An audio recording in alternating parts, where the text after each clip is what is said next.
Je vous remercie d'avoir répondu à l'appel du mouvement d'éducation et de défense des actionnaires, le seul organisme qui, depuis 10 ans, est voué exclusivement, non seulement au Québec, mais au Canada, à la protection, à l'éducation et à la défense des actionnaires. Je crois que les sujets qui vont être abordés ce soir par notre conférencier sont du plus grand intérêt pour la nation québécoise et le devenir de nos institutions financières. J'arrête là. Je vous remercie d'être présent. Vous avez reçu des enveloppes. Vous pouvez...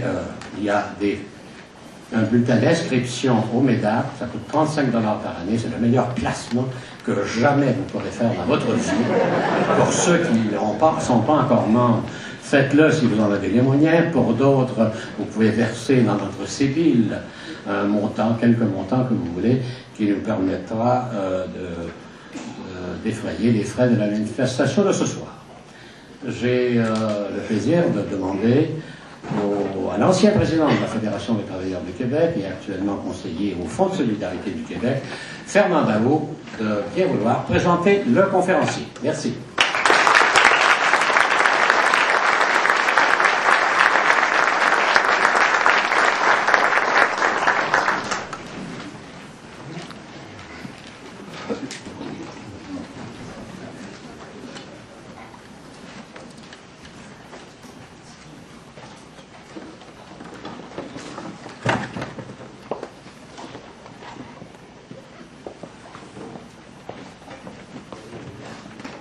En plus de ça, oui. Bonjour. Je me suis pris quelques notes, mais ce n'est pas là un discours. C'est une intervention qui va durer à peine 3 minutes. Il faut se remémorer un minimum de choses quand on parle de Jacques Parizeau. Tellement sa carrière est remplie d'activités de toutes sortes et de toute nature. Moi, je pense que Jacques Parizeau est parmi les responsables de notre vie politique, les hommes politiques, les femmes politiques, une des 3 ou 4 personnes qui ont le plus marqué le Québec contemporain.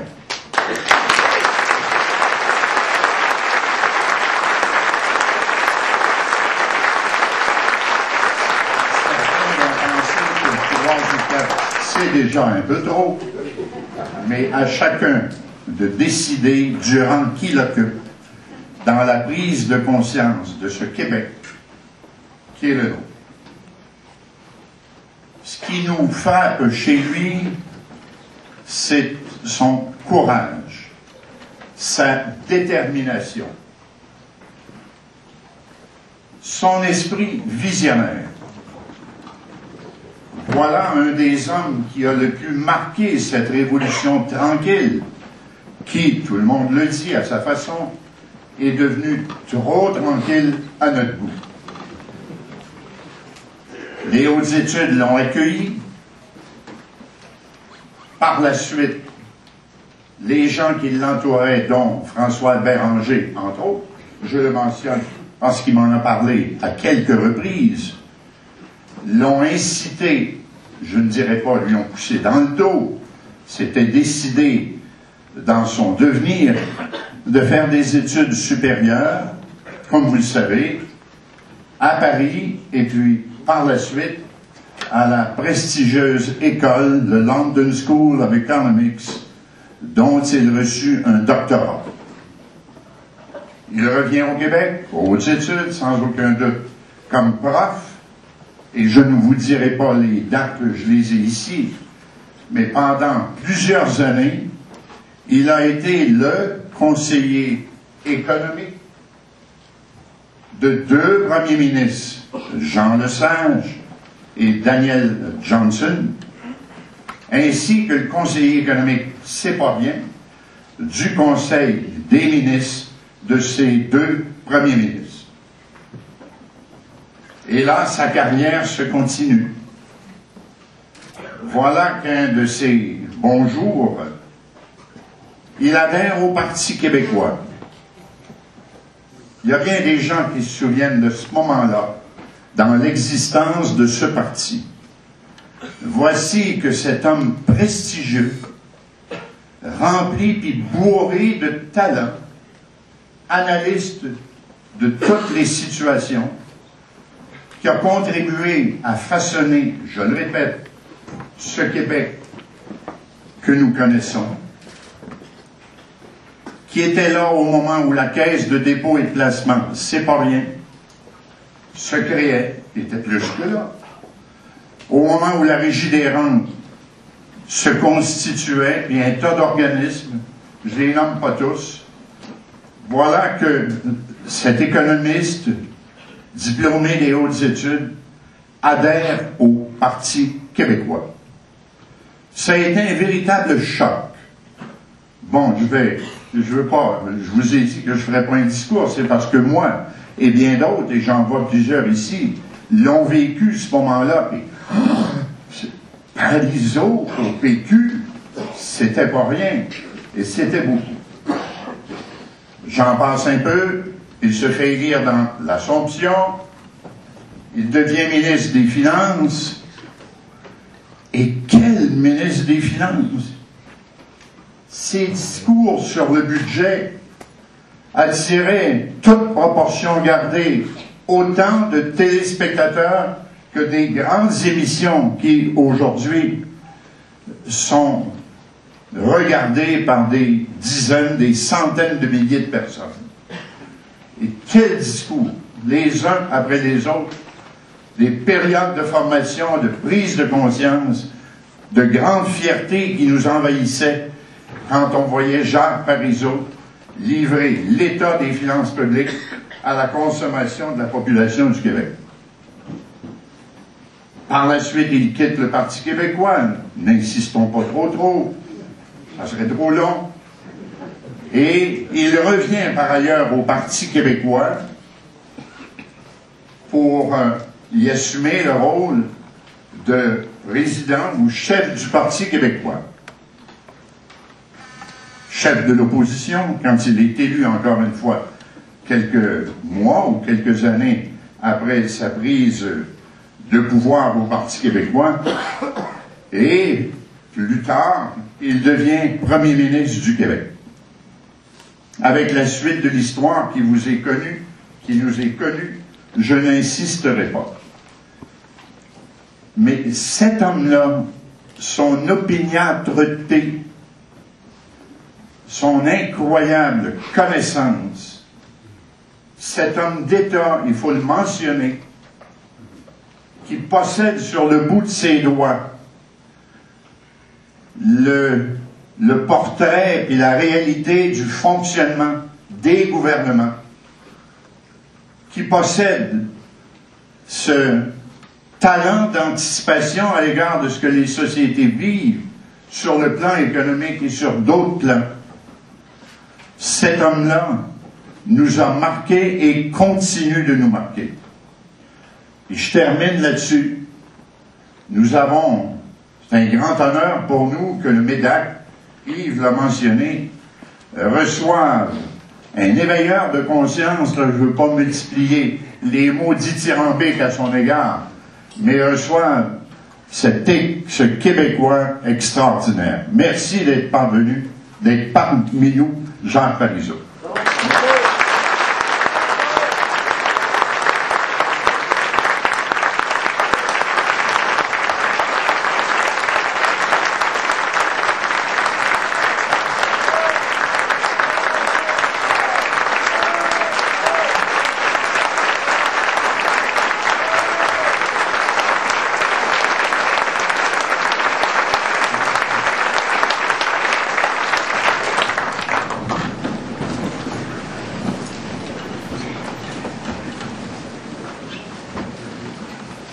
Monsieur le Président du MEDAC,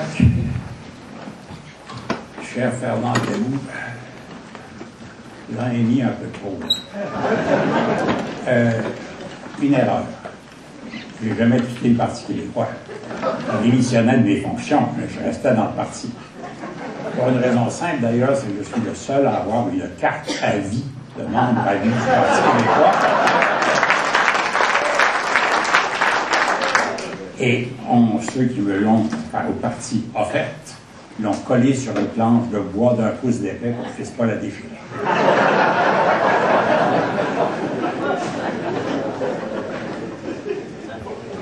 Mesdames et messieurs,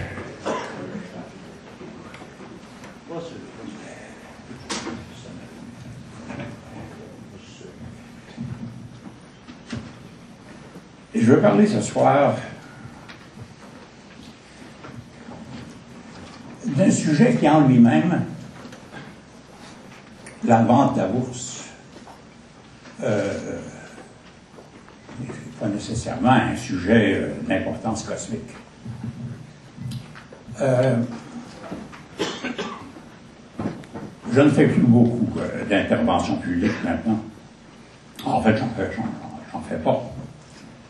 Mais depuis quelque temps, je commence à trouver que, à l'égard du système financier québécois, qui a été bâti au fur et à mesure des années, on commence des dérives qui peuvent être dangereuses. Et c'est pour ça que je me sens un peu forcé d'intervenir pendant quelques jours sur ce genre de sujet. Ne vous en faites pas, ça ne durera pas éternellement. Je reviendrai à mon silence. Sans engagement pour l'avenir, bien sûr.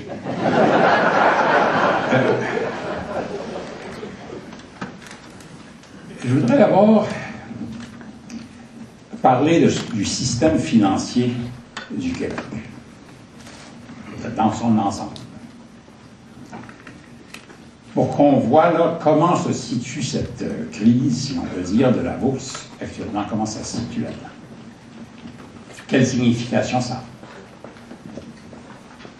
On va prendre un certain temps pour faire ça, parce que si la plupart des gens connaissent bien ou ont entendu parler de chacun des morceaux du puzzle, c'est très rare qu'on fasse le puzzle. On regarde de quoi ça a l'air quand le puzzle est terminé.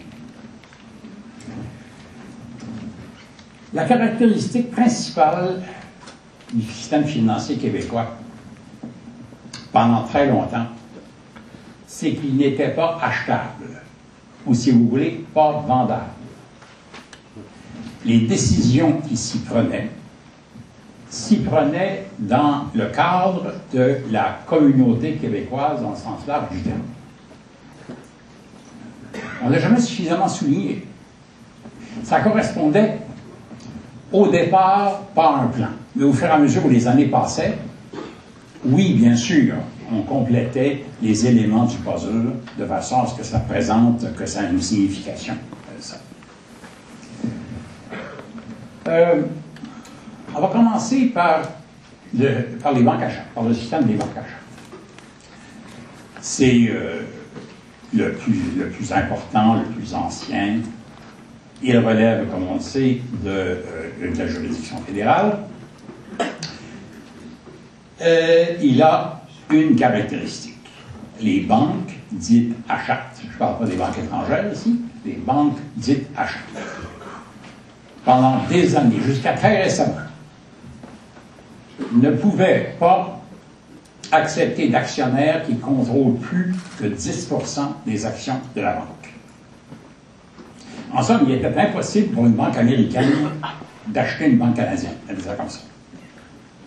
Il est impossible pour une banque canadienne d'acheter une autre banque canadienne, c'est-à-dire de fusionner.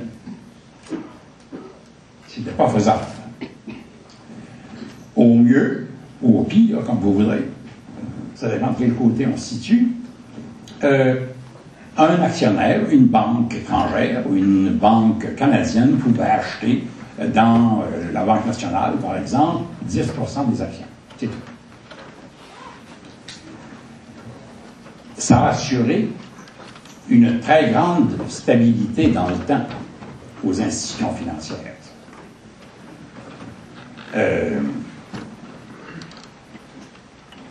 Ce 10%, cette règle du 10% a essaimé. Par exemple, les bourses ont cette règle de 10%. La Bourse de Montréal, un actionnaire à la Bourse de Montréal ne peut pas avoir plus que 10% des actions. un actionnaire de la Bourse de Toronto non plus. Comme on va le voir, cette règle de 10 s'est graduellement passée comme une sorte de règle de sagesse pour éviter une trop grande concentration du pouvoir et pour éviter que les centres de décision majeurs dans une société, à un moment donné, fichent le camp ou passent entre des mains dont on ne veut pas. Le deuxième morceau du système financier québécois, il est coopératif. Là encore, on ne peut pas le vendre. On ne vend pas une coopérative. On connaît tous Desjardins. On ne se rend pas toujours compte de l'importance de Desjardins. Desjardins ramasse la moitié de tous les dépôts bancaires des particuliers au Québec. La moitié. Desjardins s'est prolongé dans d'autres directions, la fiducie, les assurances. Les compagnies d'assurance canadiennes et québécoises ont été pendant longtemps aussi des coopératives, à cause essentiellement d'une disposition fiscale qui les exemptait, si elles étaient des coopératives, de payer de l'impôt. Alors, on oublie que la Sun Life, par exemple, a été une coopérative. À un moment donné, ces avantages fiscaux ont été enlevés, si bien qu'elles sont toutes devenues des compagnies par action. Exemple chez nous, l'Alliance industrielle.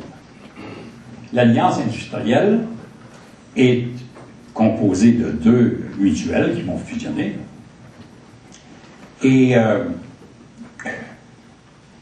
lorsque elle se transformera en compagnie, son président, le président de cette compagnie, va à Québec faire passer un projet de loi pour faire en sorte qu'un actionnaire ne puisse pas avoir plus que 10 % des actions de l'industrielle Alliance. Toujours le même principe. Éviter que le contrôle des décisions s'en manque. Cette opération-là est faite par le président de la compagnie, qui s'appelle M. Richard Garneau, qui était le ministre des Finances au Québec de M. Bourassa. Raymond Garneau, pardon. Il savait exactement ce que je viens de vous dire, la signification du 10 %. Ça lui paraissait élémentaire que si ça cessait d'être une coopérative, ça devenait achetable, et la seule façon d'éviter ça, c'était la règle du 10 %.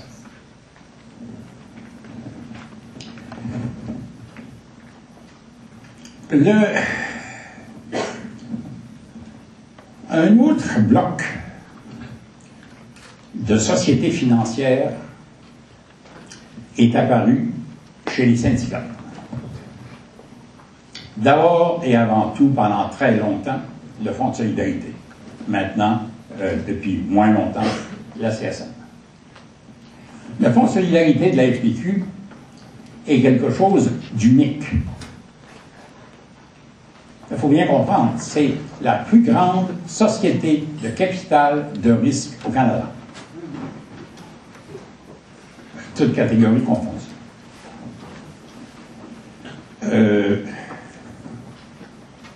Ça non plus, c'est pas achetable. Et là encore, les décisions qui s'y prennent à l'intérieur de la communauté québécoise. Il n'y a pas d'intérêt extérieur ou étranger qui va orienter le Fonds de solidarité. Finalement, quatrième morceau, l'État. Ça, sauf le Crédit agricole, c'est relativement récent par rapport aux banques. Ça commence en fait dans les années 60. La plus grosse de ces institutions est de très loin maintenant. C'est évidemment la Caisse de dépôt. La Caisse de dépôt, on dit que ça a 150 milliards d'actifs. On parle de l'actif net. La Caisse de dépôt gère, au chiffre de 2006, on attend la fin de 2007, on attend les comptes de 2007, là. Ça sera plus élevé. Le 31 décembre 2006, la Caisse de dépôt gérait 254 milliards de dollars. C'est énorme.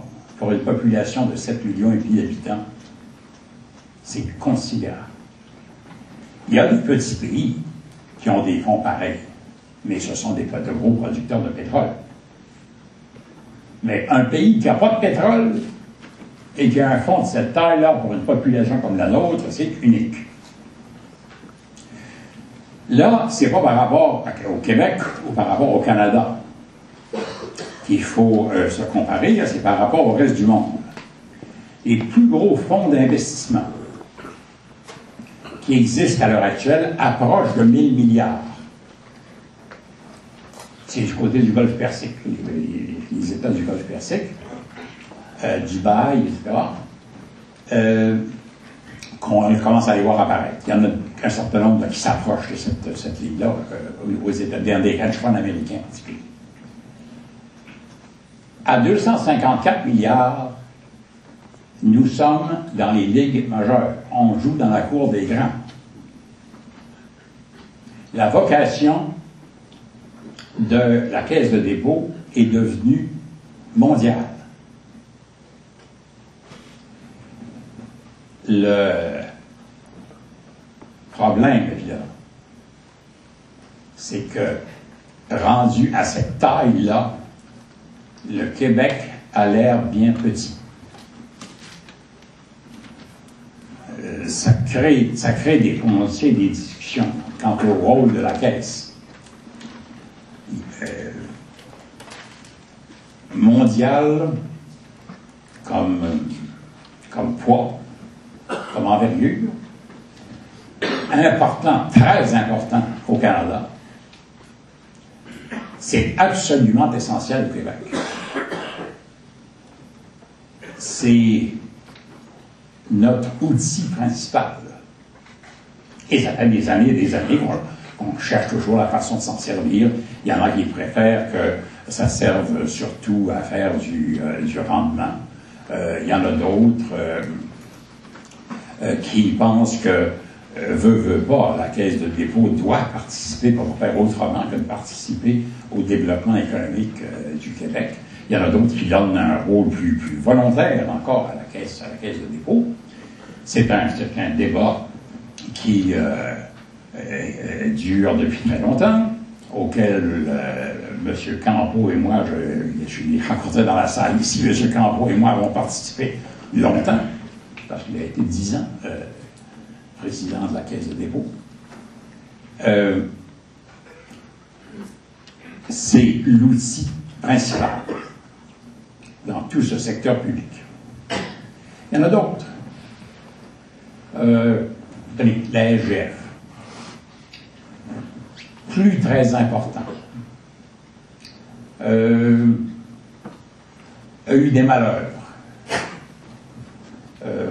Commence peut-être à s'en tirer, à absorber, je ne suis pas certain que c'est une très bonne idée, toute espèce d'instruments financiers spécialisés dans les mines, spécialisés dans la recherche de gaz et de pétrole, spécialisés dans l'énergie.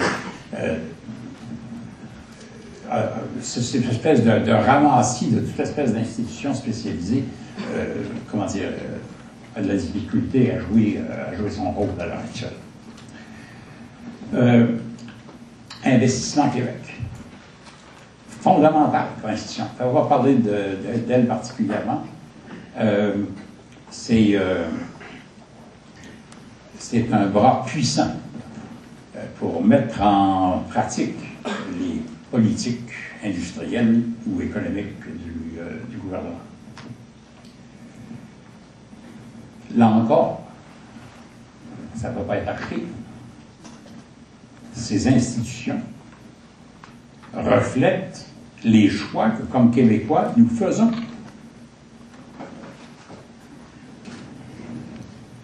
Ça n'a pas empêché des capitaux étrangers d'entrer au Québec. Au contraire, il y a beaucoup de capitaux européens en particulier qui entrent au Québec à la condition d'avoir un adjoint, un partenaire québécois. Pas Péchiné, par exemple, qui a établi cette espèce d'immense usine d'aluminium. C'était le plus gros investissement à l'étranger que la France avait jamais fait. C'était le plus gros investissement étranger qu'on avait jamais eu. Péchiné s'est installé là avec la LGF. Dans un bon nombre de cas, la collaboration se fait sans difficulté. Mais, pour ce qui a trait aux institutions qui drainent l'épargne des Québécois, on s'est monté un système dont on peut se servir en fonction des choix que, comme société, nous faisons. C'est proprement extraordinaire. Il faut bien en être conscient. Ça ne veut pas dire qu'on va s'en servir. À un moment donné, pour des raisons dogmatiques, pour des raisons de frayeur, il y en a qui diront « Seigneur, éloignez de moi ce calice ». Il y en a d'autres qui vont y aller avec un peu trop d'énergie. Des fois, on fait des erreurs, comme tout le monde. Mais c'est remarquable.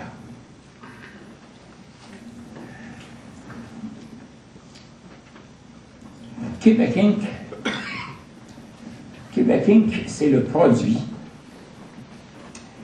de la collaboration de toutes ces nouvelles, de toutes ces institutions financières, surtout les nouvelles, avec la génération montante d'entrepreneurs québécois. Si on a appelé la garde montante, ça ne fait pas des années que ça fonctionne.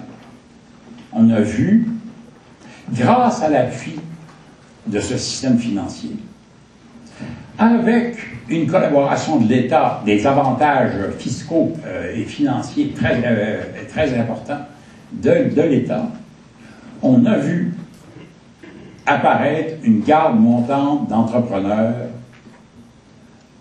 importants. Il y en avait eu, oui, des Québécois riches ou des entrepreneurs québécois, il y en avait eu quelques-uns dans le passé. Oui, mais il y en avait un ou deux par génération. Alors que là, depuis quoi? Ça s'est fait dans les années 70, graduellement. Dans les années, au début des années 80, on commençait à voir qu'il y avait un groupe, là, vraiment quasiment une génération d'entrepreneurs qui commençait à apparaître. Et ces gens-là, de même que les institutions financières dont je viens de parler, ont pendant longtemps, dans l'ensemble, eu une vision québécoise des choses. Comprenons-nous bien, là. Je ne veux pas dire qu'ils étaient tous séparatistes. C'est pas ça, évidemment. Mais on peut, à l'égard de l'économie, avoir deux façons de regarder les choses. La canadienne, qui est la traditionnelle, et puis la québécoise, qui est relativement nouvelle. Ça nous a pris du temps pour la comprendre, pour comprendre ce que ça voulait dire. Là, dans le cas qui va nous occuper ce soir, vous allez voir, il y a vraiment, quant à la bourse, il y a deux visions des choses. Il y a une vision québécoise et il y a une vision canadienne.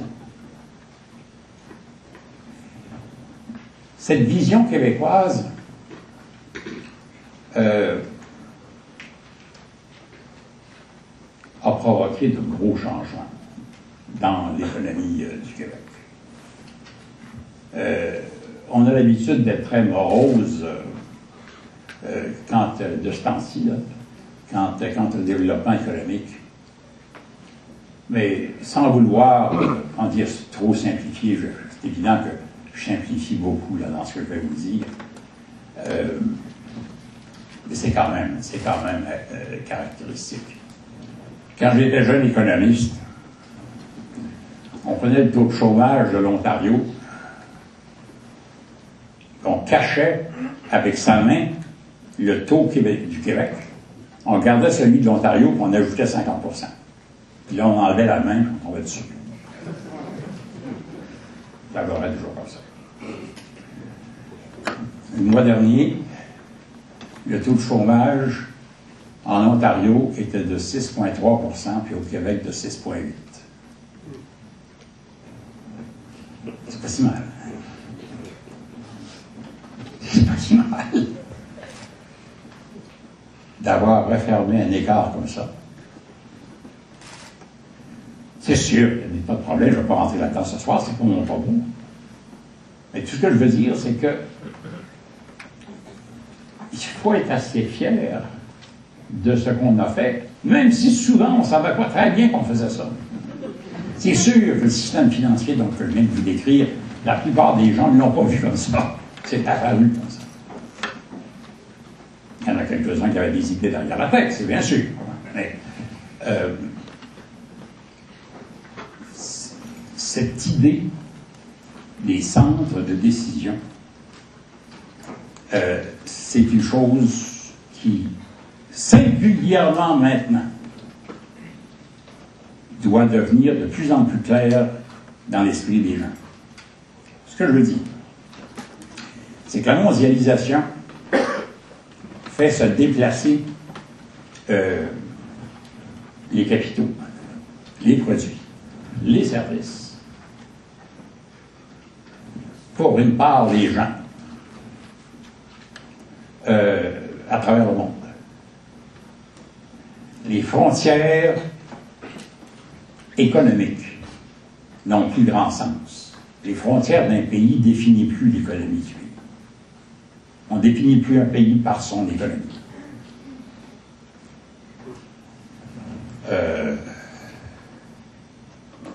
Qu'est-ce qui continue comme habitant d'un pays? Qu'est-ce qui continue de nous intéresser?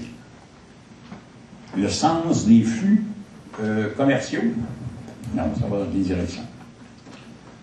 Il faut s'intéresser aussi à la productivité de nos entreprises.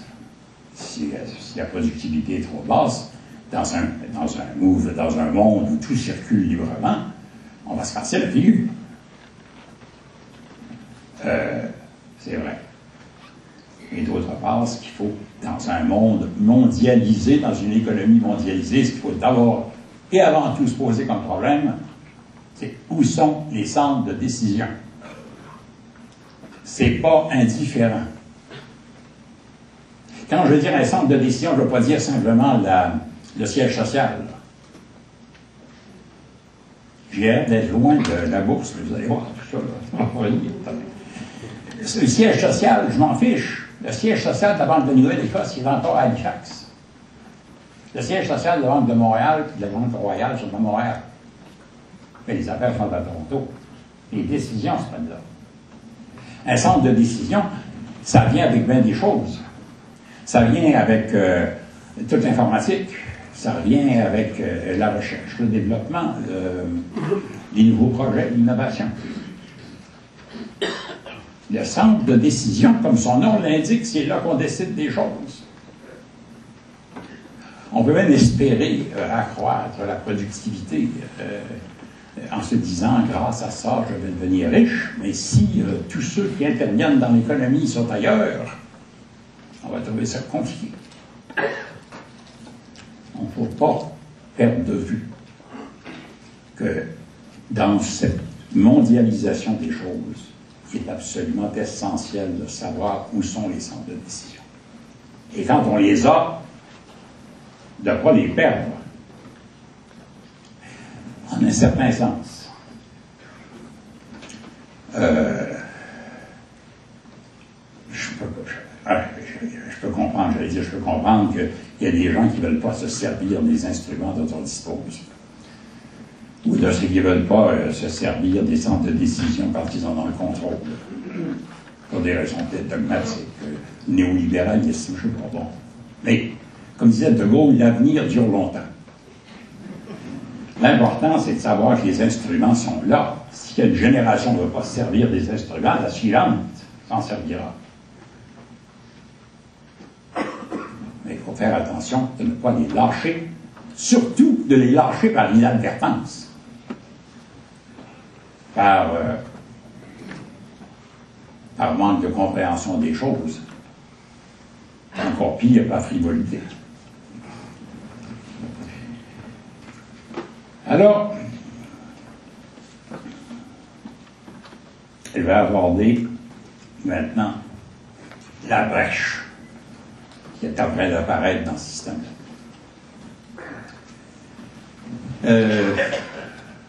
Ça, c'est nouveau. On parle de choses qui sont passées depuis quelques années dans le système financier. D'abord, il y a eu la Bourse de Montréal, il y a 10 ans. Non, 8 ans. 1999. Là, on décide d'envoyer à Toronto toutes les opérations de bourse que j'appellerais simples, à défaut d'un meilleur terme par rapport aux dérivés. Les échanges d'actions contre argent. C'est la bourse en sens qu'on l'entend habituellement. Toutes les opérations de bourse sont déménagées à Toronto.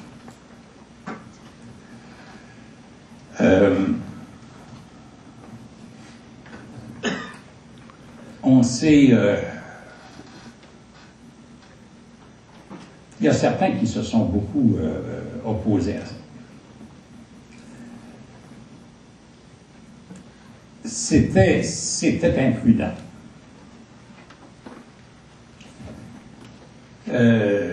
En ce sens que, oui, le régime d'épargne-action, par exemple, qui a tellement contribué à transformer des PME québécoises en très grandes entreprises, qui a tellement contribué, ce régime d'épargne-action, à faire apparaître, comme je le disais tout à l'heure, la garde montante. Avec une seule bourse, là, on n'y serait jamais arrivé. Parce que le REA comportait des clauses qui étaient tout à fait impossibles à accepter dans une institution canadienne.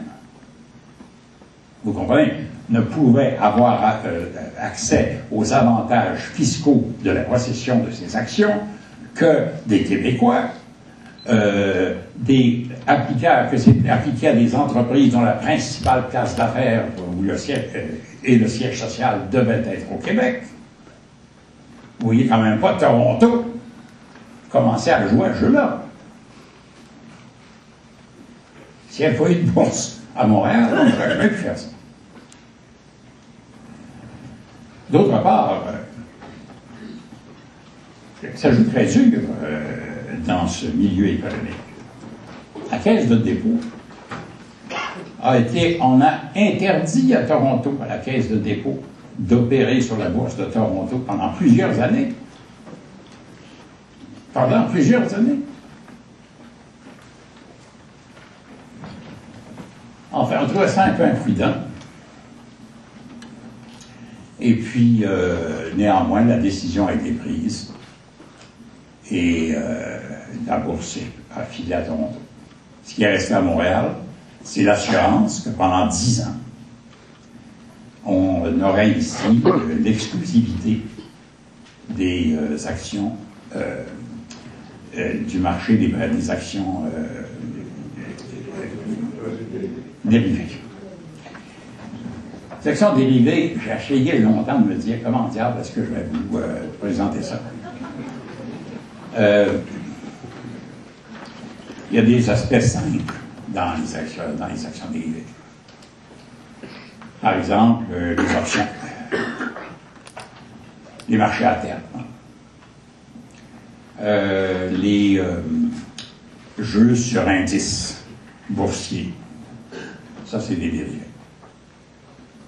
Ça, c'est des produits dérivés.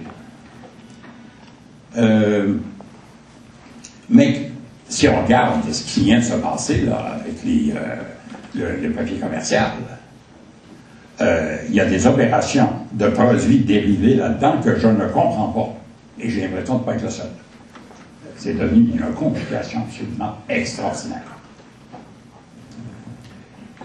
En tout cas, on a dit à Montréal, gardez ça. C'était peu de choses, hein. C'était très peu de choses, c'était bon. Et on a dit, gardez-le.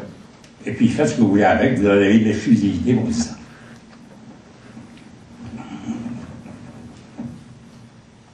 La deuxième brèche a été beaucoup plus importante, sans aucune espèce de commune mesure avec la première. Ça a été les amendements apportés à la loi des banques. La loi des banques, on pouvait, comme je vous l'ai dit tout à l'heure, on ne pouvait pas contrôler plus que 10% des actions. Un actionnaire, une société. Là, la loi est changée et on établit 3 catégories de banques. Les banques qui ont un avoir propre des actionnaires de plus de 5 milliards. Pour ces banques, un actionnaire pourra contrôler jusqu'à 20% des actions. À l'autre bout, pour les actions, pour les banques qui ont un avoir propre des actionnaires de moins de 1 milliard, là, quelqu'un pourra acheter toute la banque. Il n'y en a que 2 au Canada de cette catégorie, la Western Bank et la Laurentienne. Ça n'a pas eu de conséquences particulières parce que la Laurentienne est la seule banque syndiquée au Canada et personne ne veut y toucher. Pardon, Fernand. Mais c'est la raison.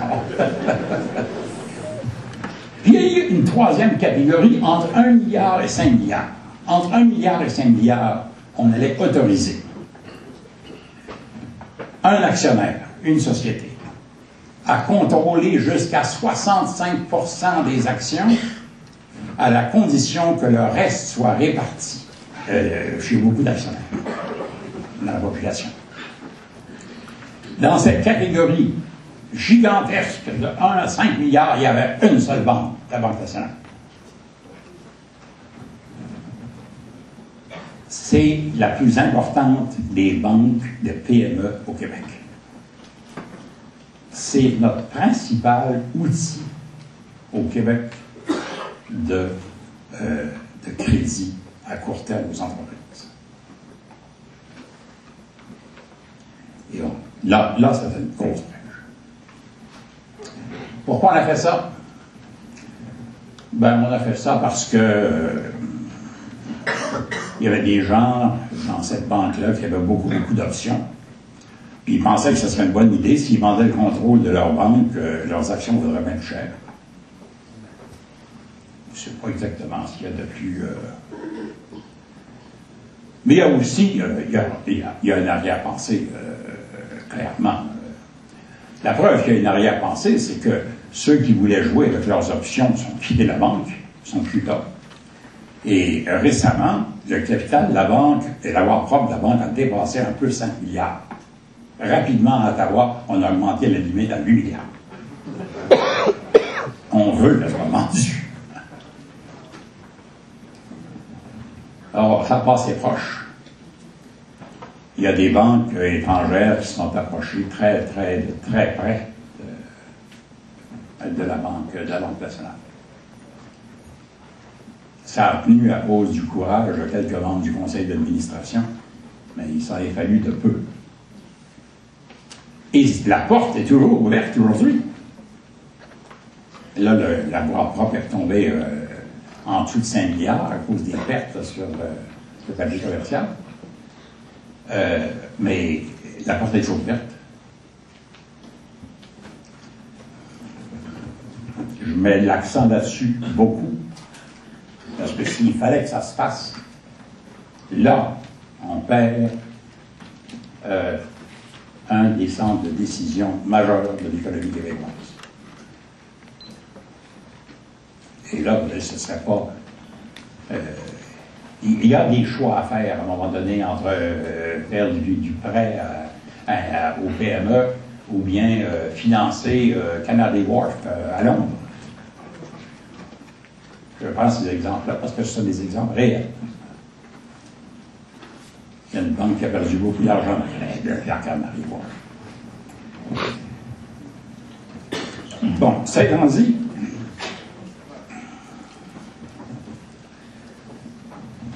on va aborder dans le cadre que je viens d'esquisser de la transaction qui nous occupe. La Bourse de Montréal, donc, a le monopole temporaire des produits dérivés. Quand ça se fait, personne n'y croit. Il y a M. Turmel de la Banque nationale qui, lui, croit très fort que ça va marcher, ces produits dérivés. Il est entouré d'une bande de jeunes et la plupart des gens n'y croient pas. Ça va être un succès étonnant.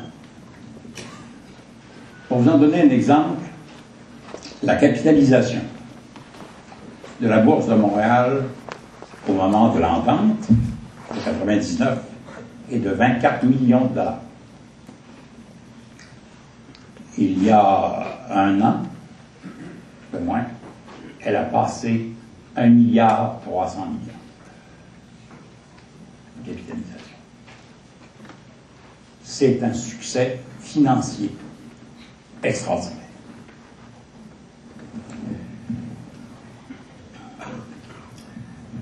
D'autre part, c'est aussi une tentative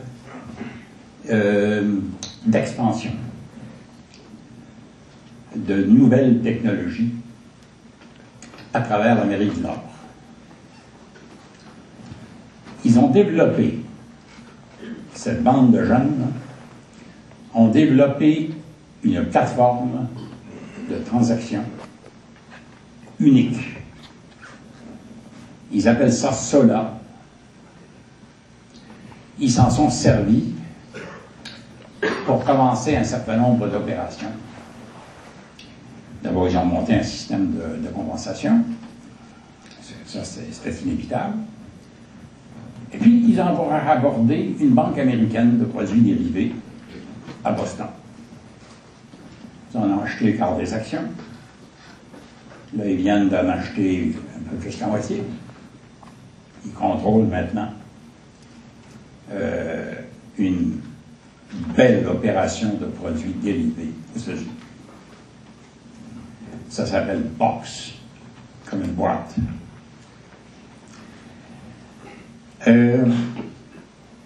En 2007, au début de 2007, ils s'entendent avec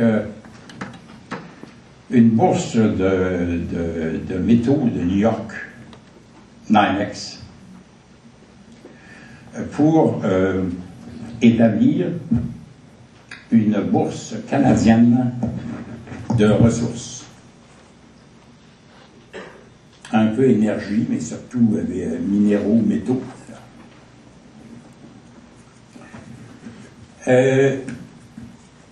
Un peu avant, ils se sont entendus avec la bourse de Chicago pour faire une opération conjointe. C'est la bourse, cette partie de la bourse de Chicago qui s'appelle le Chicago Climate Exchange, pour monter un marché climatique à Montréal, bourse de carbone, qui est mise en place en attendant évidemment que le gouvernement fédéral se décide pour savoir qu'est-ce qu'il va faire. Mais l'organisation est en place. C'est une opération, comment dire, à part égale, Chicago-Montréal. Vous comprenez, à partir de d'une technologie qu'ils ont mise au point, ils sont en train de pénétrer dans des marchés tout à fait nouveaux pour nous, même s'ils existent ailleurs en Amérique du Nord. Et ils commencent à procéder à l'échelle du continent. Et là, ça commence à démarrer.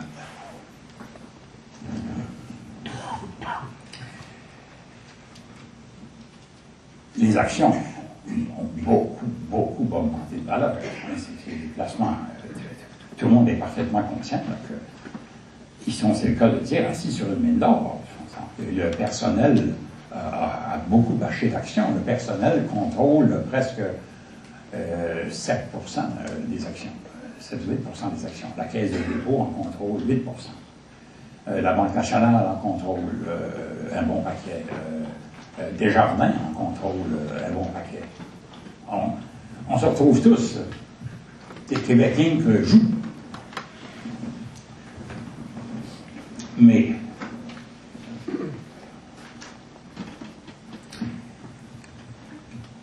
d'abord, le papier commercial, la crise du papier commercial va faire mal. On le voit là dans leurs états financiers. C'est moins bon, nettement moins bon que c'était.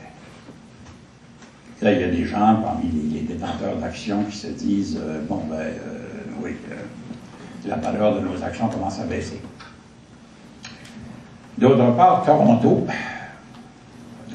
se prépare à faire sauter le monopole de Montréal en 2009. Alors, avec l'International Securities Exchange, qui relève de la bourse, de la bourse allemande, la Deutsche Börse, il monte un système, une bourse de produits dérivés, qui ne commence pas tout de suite, qui commencera en 2009. Il a encore des fêtes. Tout récemment, là, il passe une entente avec Standard & Poor's de façon à ce que tous les produits dérivés sur index de Standard & Poor's, la bourse des produits dérivés de Toronto, quand elle sera créée, en aura l'exclusivité. Ça représente 9% du chiffre d'affaires de la Bourse de Montréal.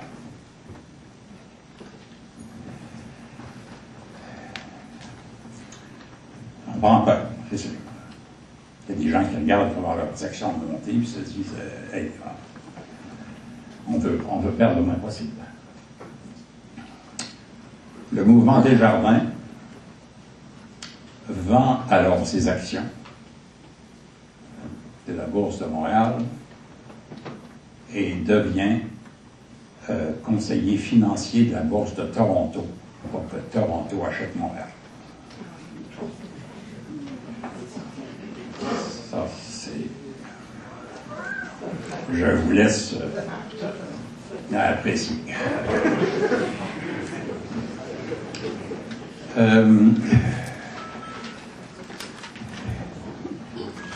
Et alors, on présente à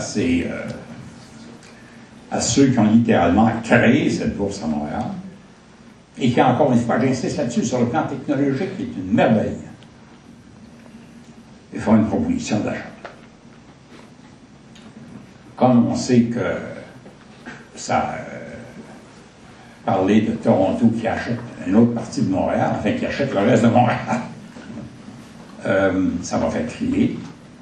Là, on va parler de fusion, de regroupement. Mais comprenons-nous bien, je vais vous en donner des détails tout à l'heure. Toronto achète Montréal. Alors, on va décrire un peu la transaction dont il s'agit.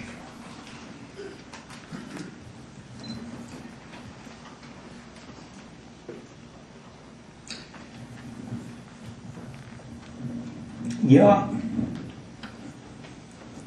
dans les statuts de la Bourse de Montréal, il y a une disposition en vertu de laquelle on ne peut pas changer les règlements de la Bourse sans l'autorisation de l'Autorité des marchés financiers. Ça se comprend. C'est largement destiné à vous protéger. C'est pas vrai que quelqu'un va rentrer à la Bourse de Montréal, va changer le règlement, et que les investisseurs vont se réveiller avec des changements qui ont été complètement bouleversés. Donc, on ne peut pas changer les règlements sans que l'Autorité des marchés financiers donne son accord.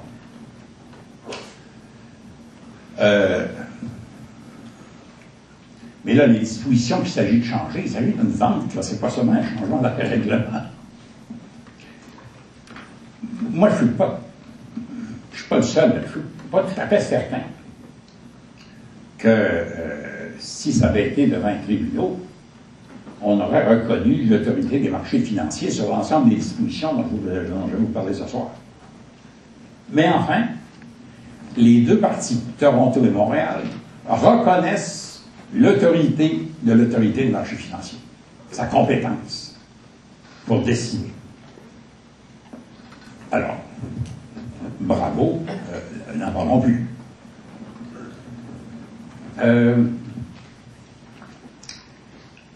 Évidemment, l'autorité des marchés financiers a le droit de refuser.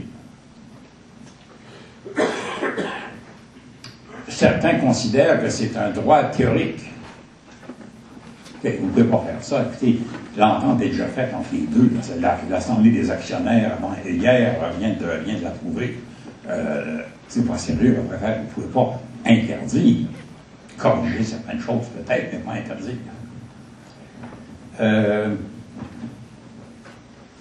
Il ne faut pas raisonner comme ça. Il est sûr que si on dit que l'autorité des marchés financiers peut suggérer des changements, mais ne peut pas interdire, il n'y aura pas de changement. Ça va de soi. On l'écoutera gentiment, puis on dira, oh non, vous avez écouté, mais maintenant, laissez-nous tranquille. Alors donc, je comprendrais bien à quel point ce serait énorme qu'il y ait un refus, mais il faut le tenir en vie. D'autre part, il faut aussi comprendre que quand une transaction est aussi avancée que celle-là, on ne peut pas refuser pour des boutiques. Ça n'a pas de sens. Toronto, parfaitement conscient de ça, a commencé à ouvrir pour donner des garanties. Je vais en parler tout à l'heure.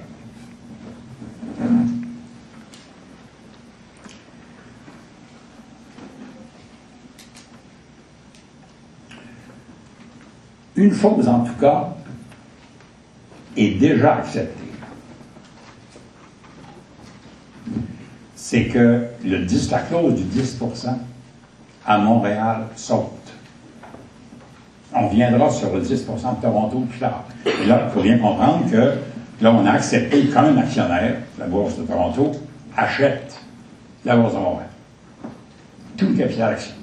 100%. Donc, il y a déjà une clause qui a sauté.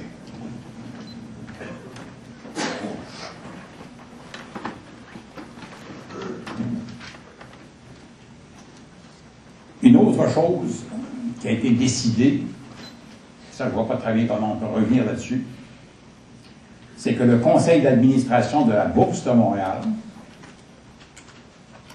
va être le même que le conseil d'administration de la Bourse de Toronto. Et la Bourse de Montréal sera une filiale à 100% de la Bourse de Toronto. C'est pour ça que c'est tellement drôle ou pénible qu'on voudrait, c'est à pleurer de parler de fusion.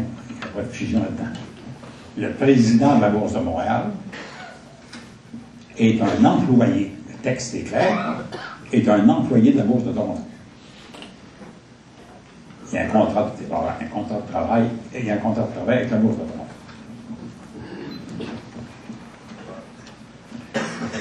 Bon, qu'est-ce que l'AMF demande? D'abord, l'AMF veut qu'on assure la pérennité de la bourse des opérations de la Bourse de Montréal à Montréal pour tout ce qui a trait aux produits dérivés.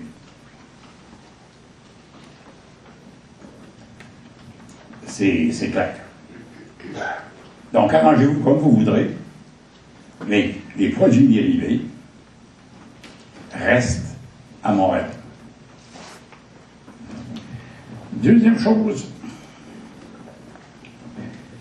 la Bourse de Montréal doit recevoir de la Bourse de Toronto les ressources financières et les ressources humaines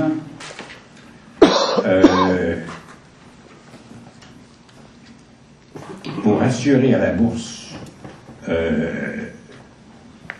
le développement et le rayonnement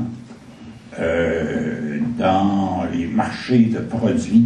Je m'excuse de lire mes notes, mais chaque mot compte, de produits dérivés à l'échelle nord-américaine et internationale. Donc la Bourse de Montréal qui fait déjà des transactions dans le monde entier et qui développe ces transactions en Amérique du Nord, comme on l'a dit tout à l'heure, continue.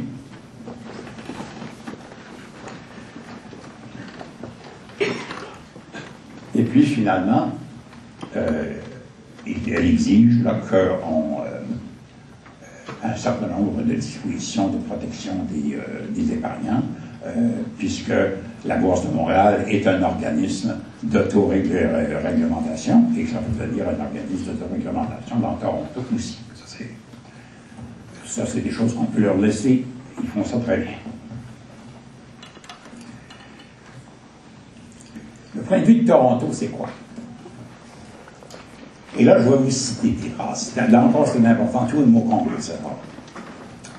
Le regroupement, je parle encore de regroupement, permettra de créer des perspectives et des stratégies de croissance, notamment des stratégies de croissance à l'extérieur du Canada et en particulier aux États-Unis, au moyen de la participation de la demanderesse, ça c'est la Bourse de Montréal, dans BOX, Boston, ce à quoi le groupe TSX tient tout particulièrement. La Bourse de Toronto tient tout particulièrement. Vous les comprenez? Alors,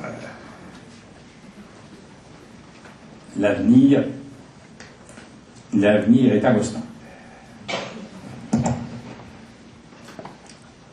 Phrase suivante. Les activités liées à la négociation d'instruments dérivés demeureront à Montréal. Et là, on parle de l'élaboration de nouveaux produits. Donc, ça a l'air d'être contradictoire. Des activités liées à la négociation d'instruments dérivés demeureront à Montréal. Là, ils viennent juste de dire que ce qui les intéresse, c'est le développement aux États-Unis. Les partis au regroupement se sont entendus pour que la Bourse s'occupe de la gestion et des activités canadiennes liées aux droits d'émission de carbone et de gérer MCEX, c'est la Bourse des produits d'environnement, comme l'un des principaux marchés pour les négociations des produits environnementaux. Un des principaux marchés. Alors donc, on nous ramène sur les opérations canadiennes à Montréal. Et finalement, il n'existe par ailleurs aucun plan en vue de modifier le rôle de la Bourse par rapport à BOX. Donc, ce n'est pas un engagement qu'on prend. On dit pour BOX puis Boston, c'est sûr, ça nous intéresse, ça c'est ce qui nous intéresse le plus. Mais on ne prend pas d'engagement pour garder BOX à Montréal. Non. On n'a pas de plan actuellement. Demain, on en aura.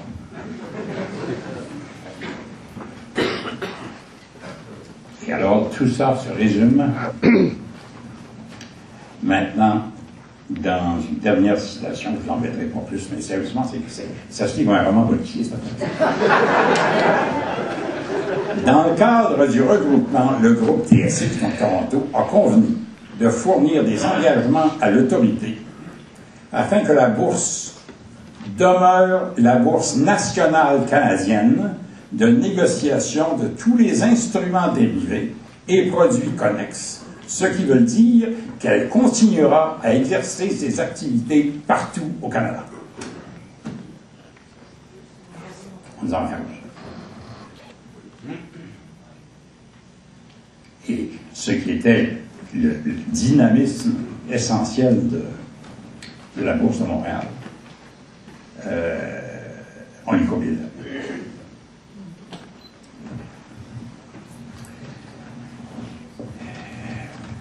Bon, qu'est-ce qu'on fait à partir de là?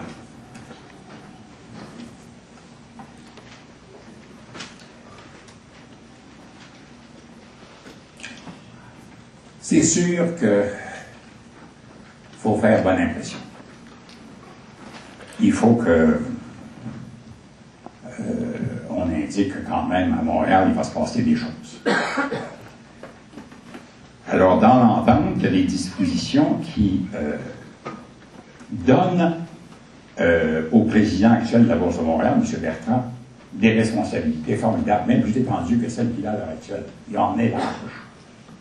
On est large. Mais il est indiqué que pour son successeur, on déterminera plus tard ses responsabilités.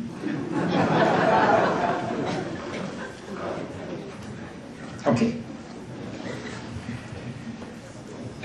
Pour ce conseil d'administration, il y aura 5 membres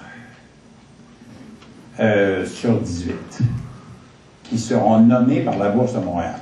Ça, c'est intéressant. C'est 5 personnes désignées par la Bourse de Montréal, juste avant la fusion, comme ils l'appellent, sur les 18 membres du conseil. Ça correspond à un engagement de 25% des membres du conseil, ce qui est correct compte tenu des actifs réciproques que ça va relativement. De ces membres nommés par Montréal, il faudra qu'il y en ait un sur chacun des comités de la Bourse de Toronto. Ça, c'est pas mal. Lui, on va y travailler, là, avec Alessa. Mais c'est valable pour 3 ans. Par la suite, le seul engagement de la Bourse de Toronto, c'est que 5 de ses membres du conseil d'administration devront être des résidents du Québec. Ouais, en fait, ça peut être n'importe qui. Ça ne représentera d'aucune espèce de façon les intérêts de la Bourse de Montréal. La seule condition, c'est qu'ils soient des résidents du Québec.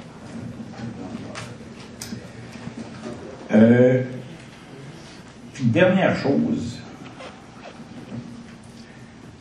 au conseil d'administration, la réunion du conseil d'administration, c'était pas d'avant-hier? Oui. On demande au président de la Bourse de Montréal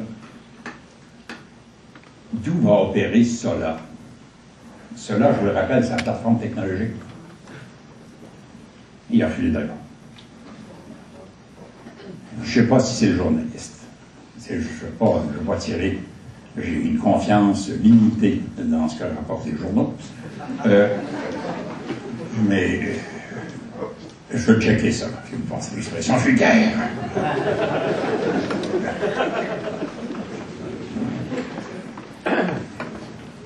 Là, il est clair qu'on a un certain nombre de choses à faire.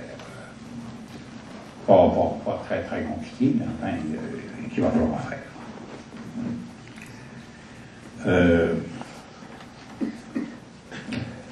faut demander à l'autorité des marchés financiers de clarifier qu'est-ce que c'est que la Bourse nationale canadienne. Est-ce qu'à Montréal, on va manipuler seulement les opérations qui concernent des actionnaires canadiens? Ça, c'est pas clair. Si on ne peut pas opérer à l'étranger, ou si à l'égard de l'étranger, Toronto se sert de box ou des instruments que Montréal a développés pour développer des affaires en dehors de Montréal, là, on s'est fait avoir. Je laisse, probablement, parce que je suis gentil. Mais là, il y a des clarifications très, très claires, des garanties à obtenir sur ce plan-là. Qu'est-ce que c'est exactement qu'on va maintenir comme activité à Montréal? Quel pouvoir est-ce qu'il y aura à Montréal de développer les affaires? C'est bien important, ça. Écoutez, à l'heure actuelle, il y a 285 personnes qui travaillent.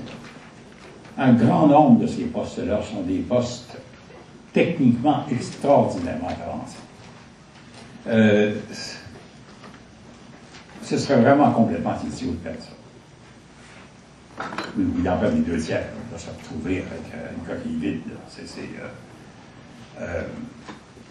L'avenir est dans ces nouvelles technologies. C'est dans l'innovation. C'est dans la formation technique, scientifique. On ne peut pas le laisser aller ça. Comme ça, en tout cas. Deuxième chose, là, je pense que c'est le MEDAC?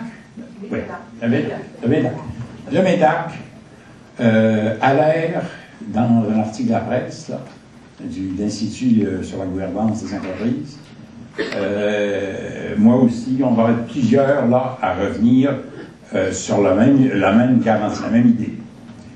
Les 5 membres du conseil d'administration nommés par la Bourse de Montréal, avec le processus de remplacement tel qu'il existe, tel qu'il est annoncé à l'heure actuelle, c'est que ce ne sera pas valable pour 3 ans, il faut que ce soit valable pour 10 ans.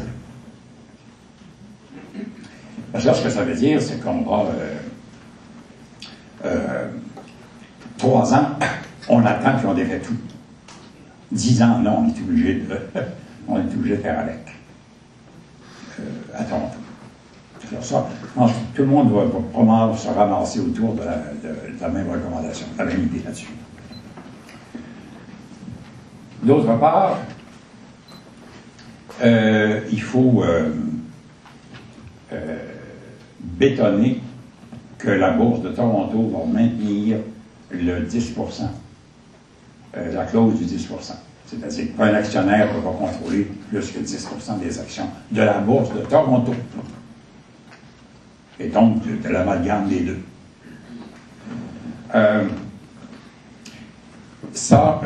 L'AMF, semble-t-il, l'autorité des marchés financiers, semble-t-il, va exiger ça.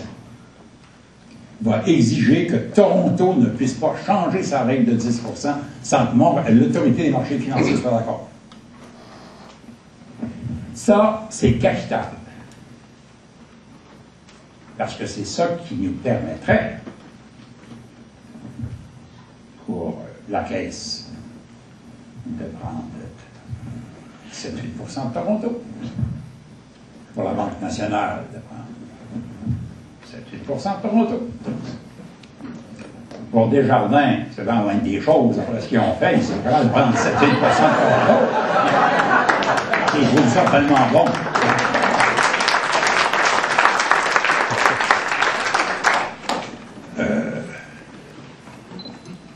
Puis de proche en proche, il y en a d'autres qui peuvent être intéressés. De façon à ce que ces gens s'entendent, non, interdit de s'entendre. Il ne faut pas que les actionnaires soient liés. Un actionnaire peut contrôler 10%, mais il ne peut pas s'entendre avec d'autres faire des... La seule possibilité que les amis ont, quand ils contrôlent des morceaux comme ça, c'est de se parler, déjeuner.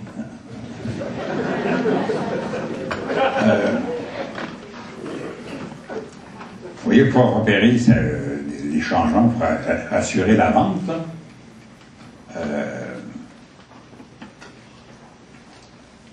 de Montréal à Toronto, à l'Assemblée qui vient d'avoir lieu, il fallait que 70% des actionnaires présents ou représentés l'approuvent.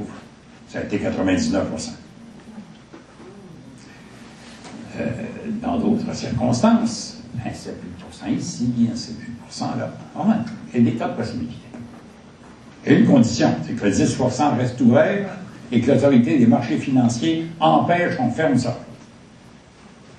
On ne s'en servira pas cette année? OK. On ne s'en servira pas dans 5 ans? Très bien. On ne veut pas s'en servir parce qu'on juge que l'économie va bien quand on n'y touche pas? OK. et que ça reste là.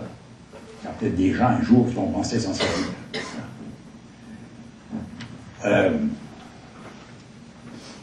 C'est ça les instruments dont je parlais tout à l'heure. Avec ça, les trois choses dont je viens de parler, comment dire, on peut marcher. J'y vais à grands traits, parce qu'il y a des choses plus précises qu'il faut aller vérifier, comme par exemple le statut, je ne rentre pas dans les détails, mais le statut des administrateurs indépendants. Ça, il y a moyen d'empêcher le jeu dont je viens de vous parler, là. Ça, en définissant les administrateurs indépendants de façon à ce que tous les gens dont je vous ai parlé tout à l'heure n'aient pas le droit de siéger sur le conseil. Ça, c'est des vérifications techniques qu'on peut faire. L'important, seulement, en mon sens, c'est les trois choses dont je viens de parler. Bon. C'est pas parce que on approche la question comme je l'ai fait, qu'on essaye d'arranger les outils qu'on cherche à nous enlever, que nécessairement ça va fonctionner comme on le pensait. Québec Inc. a du plomb dans l'aile.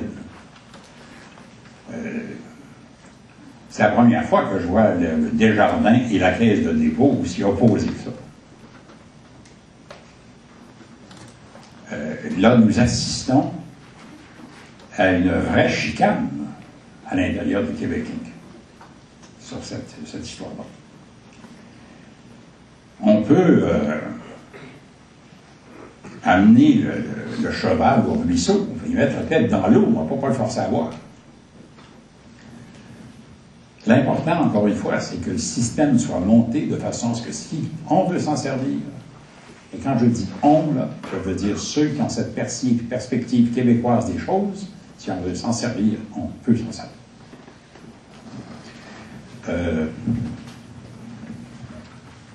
On dira que le discours que je tiens est protectionniste à rebours de la mondialisation.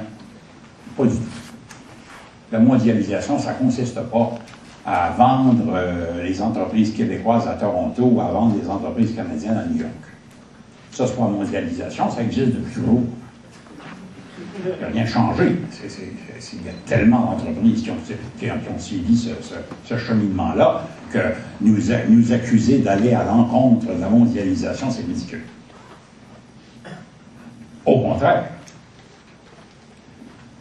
ce serait se servir du champ de la mondialisation de façon très intelligente à partir de découvertes technologiques que l'on fait ici au Québec, de pénétrer des marchés nord-américains, comme ça avait commencé à faire.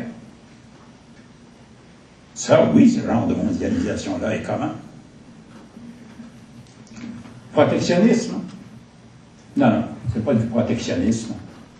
On se comprend, dans tous les pays à l'heure actuelle, on cherche des moyens de conserver ou de préserver ses centres de décision. En Angleterre, Mme Thatcher a privatisé un paquet de choses, puis a gardé pour chacune de ses entreprises le Golden Share. Le Golden Share, c'est une action qui a préséance sur toutes les autres actions et dont le gouvernement se sert s'il s'agit du changement de contrôle de l'entreprise ou du changement de sa vocation. Seulement dans ces cas.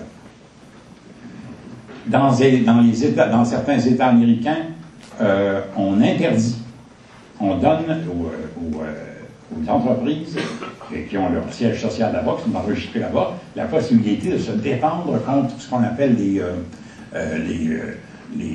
tentatives de prise de contrôle hostile. Et quand les Chinois veulent mettre la main sur une compagnie pétrolière aux États-Unis, le Congrès monte les dents. Et en France, on a établi ce qu'on appelle les noyaux durs, assez proche de l'hypothèse que je soulevais tout à l'heure. Un noyau dur, c'est 4 ou 5 actionnaires qui devienne un peu la référence pour les autres. Il y a une infinité de moyens pour faire en sorte qu'on protège les centres de décision à l'intérieur d'une société, à cause de l'importance que ça a. Il faut qu'on cesse de se faire des scrupules quand on cherche essentiellement à maintenir la capacité de la société québécoise à régler ses affaires. Merci.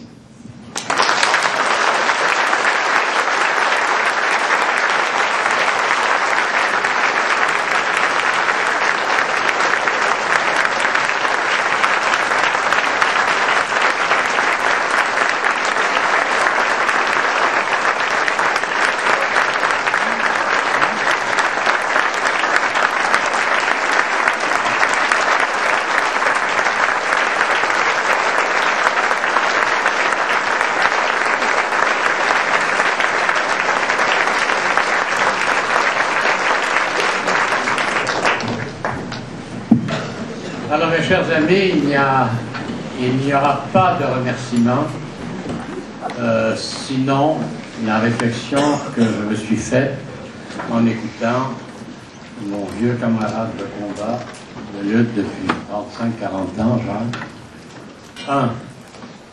Tous ici ce soir, nous avons assisté à un des cours magistraux les plus spectaculaires que Jacques a exercés.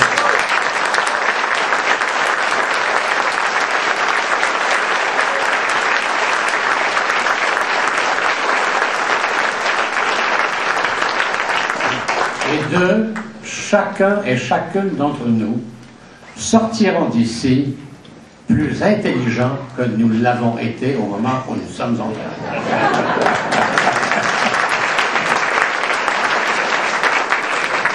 Alors, la période des questions est ouverte. Il est 8h20, 8h30. Le maximum est de 30 minutes. Alors, je vous demande que les questions soient précises, concises. Sylvain Larocque, donnez plus de détails sur ce que vous savez là-dessus. Ça fait des années de ça. Oui, ça doit faire je dirais 3 ans, 4 ans. À un moment donné, la Société Générale, la même que celle-là, la Société Générale était pas loin. Il y en a un autre, mais je n'en donnerai pas son nom. Parce que je ne suis pas certain comment ça s'est passé. Mais la Société Générale, c'est clair. Mais il n'y a pas eu de tentative récente de votre connaissance? Non. Mais quand je vois le gouvernement fédéral, le ministère des Finances, passer de 5 à 8 milliards dès que l'avoir propre des actionnaires dépasse 5 milliards, je veux marquer le coup. Il est clair qu'il y a quelqu'un qui veut que ça soit vendu. Et on n'est jamais suffisamment prudent. Il ne faut pas se refaire prendre à une très grande échelle comme on vient de se faire prendre avec la Bourse de Montréal. N'oubliez pas, les actions de la Banque nationale sont tombées de 66 $ à 40. Non, je suis à 50, 49, à 40. Non, Dieu j'aime pas ça. Donc vous dites pour la Bourse de Montréal, vous dites c'est un mal nécessaire, on va le faire, mais il faut s'assurer que les garde-fous nécessaires, il faut accroître les garde-fous. Les clarifications des garde-fous, des garanties. Relativement simple. Passer de 3 ans à 10 ans pour la cause des 5 administrateurs, avec tout ce qui vient avec, c'est-à-dire au moins un de ces 5-là sur chacun des comités, etc. Passer de 3 à 10, c'est simple à comprendre. Est-ce que ça va être accepté facilement? C'est une affaire de manche. Qu'est-ce que va faire le comité des marchés financiers? Je ne sais pas. Mais la meilleure façon de faire en sorte que l'autorité des marchés financiers, accepte ça, c'est qu'il y a beaucoup de gens qui le demandent. Micro à droite. Oui. Merci beaucoup pour la présentation. La Finlande, il y a une bourse à Helsinki, il y a une bourse à Stockholm, il y a une bourse à Copenhague, il y a une bourse à Oslo. on présente l'achat de la Bourse de Montréal comme étant inévitable. Comment ces petits pays, dont les villes que j'ai mentionnées sont plus petites que Montréal, ont pu conserver une bourse dans chacun de ces pays-là? Est-ce que vous savez si c'est par les moyens dont vous avez parlé? Non, je ne sais pas. Tout ce que je sais, c'est que je suis toujours dans le Herald Tribune. Je suis toujours étonné, ravi de voir qu'ils continuent d'avoir leur bourse. Finalement, à bout d'arguments en 99, là, à bout d'arguments, j'ai sorti le Herald Tribune, puis je l'ai promené comme ça devant ceux qui voulaient absolument vendre la Bourse de Montréal.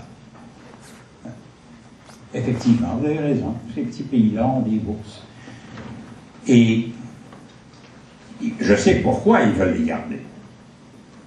C'est qu'il est certain que une bourse qui est très proche de l'entreprise peut rendre à l'entreprise des services qu'une bourse beaucoup plus grosse, beaucoup plus loin, ne pourra jamais rendre. D'ailleurs, M. Campeau, dans un rapport minoritaire qu'il avait présenté à cette époque-là, le soulignait très clairement. Très clairement. À gauche. Mon nom est Maurice Tremblay. Monsieur Parizeau, si j'ai bien compris dans votre exposé, vous avez fait mention d'une entente entre la Bourse de Toronto et Standard Poor's sur les produits dérivés applicables en 2009. Sur les indices. Et Standard & Poor's a donné à la Bourse de Toronto le contrat exclusif. Ça va rester à Toronto. Exclusif. Ah, ben ça, non, ça va pas dire ça. Là, ça dépend de l'interprétation qu'on donne aux phrases que je vous ai citées. C'est ma question. Avec l'entente, prenons l'hypothèse que l'entente est conclue, est-ce que ça va aller à Toronto ou ça va demeurer à Montréal? Ou ça va aller à Montréal? Franchement, je ne le sais pas. Alors, c'est un point qui reste vague encore. Ah, c'est ouvert ou fermé, comme vous voudrez. Je veux dire, si vous me permettez. C'est dangereux. Ce que je veux dire, c'est que je crois que l'autorité des marchés financiers a le cœur accroché à bonne place. Je pense qu'ils vont exiger que point par point tout ça soit clarifié. D'accord. Mais c'est là, demander, comme je dis à l'heure actuelle, pour certaines de ces dispositions-là, c'est que les textes sont tellement ambigus et contradictoires. D'accord. Si vous me permettez, M. Michaud, simplement pour clarifier, vous avez parlé, M. Parizeau, au début de votre exposé, des morceaux du puzzle. J'aimerais juste votre commentaire, c'est un morceau peut-être qui est négatif, mais juste votre commentaire sur l'importance de la dette du Québec, qui dépasse quand même les 120 milliards.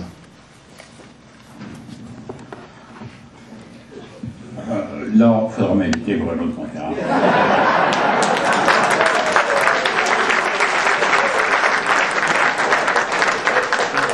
Et je ne comprends pas, je le dis souvent, je ne comprends pas cette espèce d'hystérie qu'on a développée au sujet de la dette du Québec. Je ne saisis pas.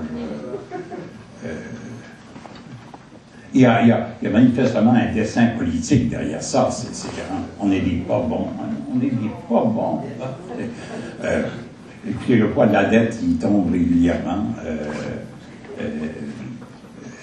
Ça correspond à des choix qu'on a faits qui ne sont pas nécessairement, comment dire, tous mauvais, au contraire. Et puis d'autre part, on a joué avec les conventions comptables, monsieur, mais on a joué avec les conventions comptables comme c'est pas permis. Je vous rappellerai quand, dans un bel été, une belle journée d'été, 97, on a ajouté à la dette publique du Québec sur une écriture pour faire plaisir au vérificateur général 20 milliards de dollars. Alors, non, rappelez-moi pour une autre conférence. À droite. Oui, bonjour, merci M. Parizeau pour la conférence. J'ai une question, j'ai entendu des choses au propos de l'AMF, que bon, la transaction est conditionnelle à l'accord de l'AMF. Et on sait qu'au Canada, il y a l'établissement financier de Toronto fait la promotion d'un AMF pan-canadien, d'une commission des valeurs mobilières pan-canadienne, dont le Québec, l'AMF, est contre ça. Et j'ai comme entendu dire que l'accord de l'AMF pour la fusion de l'achat des bourses serait conditionnel à l'abandon par l'établissement de Toronto de la promotion de faire une AMF pan-canadienne. Est-ce que vous avez entendu ça? Non, je n'ai pas entendu parler de ça, mais vous avez parfaitement raison de soulever la question. Je n'ai pas voulu en parler ce soir parce que je ne suis pas encore tout à fait rendu là. Effectivement, il faut savoir, en vertu des ententes, les ententes qu'on a devant nous, qu'est-ce qui arrive si Toronto est vendu à, par exemple, la bourse de New York? Qu'est-ce qui arrive à tous ces engagements? Ça, je ne suis pas encore rendu là. Ce dont vous me parlez, là, d'une bourse canadienne, ça m'étonnerait beaucoup que Toronto renonce à cette vision des choses. J'en ai entendu parler la première fois dans une conférence fédérale provinciale de premier ministre en 1967. Et depuis ce temps-là, j'en entends parler chaque année. Ça m'étonnerait beaucoup qu'il renonce. J'aurais peut-être une sous-question. Est-ce que vous croyez que l'indépendance du Québec serait quelque chose qui aurait pu empêcher, parce que les deux bourses, c'est d'entreprises privées quand même, est-ce que vous pensez que ça aurait pu faire quelque chose de différent? La question est tout à fait autre chose. C'est tout à fait autre chose. Les règles du jeu sont complètement différentes. Écoutez, il y a des là, on me parlait d'un pays, écoutez, on va discuter du Kosovo, le système bancaire du Kosovo, c'est intéressant, mais vous comprenez, non,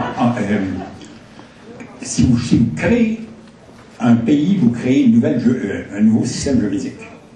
Par exemple, pour les banques dont je parlais tout à l'heure, on ne discuterait pas des banques comme j'en ai discuté aujourd'hui, si c'était un pays indépendant. La question des centres de décision, ça fait longtemps qu'on en avait discuté entre nous, puis qu'on se serait dit, ça, on préfère regarder ça. Ça, on peut le vendre à l'étranger. Ça, oui. Ça, non. Ça fait longtemps que ça serait réglé.